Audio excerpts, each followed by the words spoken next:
There are stories that do not announce themselves. They do not arrive with a fanfare or a date you can circle on the calendar and point to later and say, that was when everything changed. They begin quietly in ordinary moments.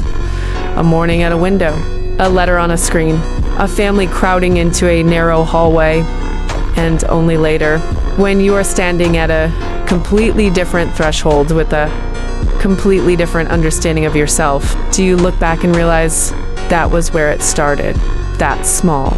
Ordinary moment was, in fact, the first word of a much longer story. This is one of those stories. It begins at 17, when a girl named Eve believed, with the full, luminous certainty of someone who has been well loved and carefully prepared, that she understood how the future worked, that effort and faith applied consistently would produce the life she had already imagined in careful detail. She was not arrogant about this. She was, if anything, earnest. She had done the things she was supposed to do. She had prayed, she had studied, she had tried to be good, and she had every reason to believe that goodness, in the end, was rewarded. It ends when she finally understood something far more important, that she never had to have it figured out, that the life she was being given was not the one she had planned, and that this was not a failure of planning but a grace so specific, so precisely fitted to who she actually was, that no amount of forward thinking could have arrived at it. Between those two ages is a decade that resists easy summary. There was joy in it, genuine, full-bodied joy.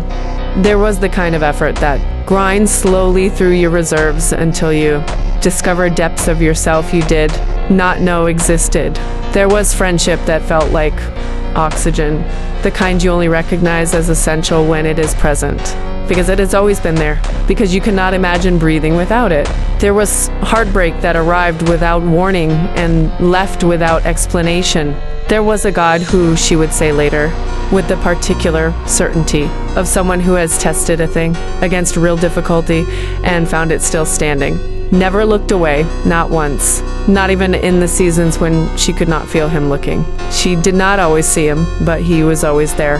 This is the story of what it costs to become yourself, will be, and who you are being shaped into. It is about the particular kind of faith that survives not because it's never been tested, but because it has been tested and is held.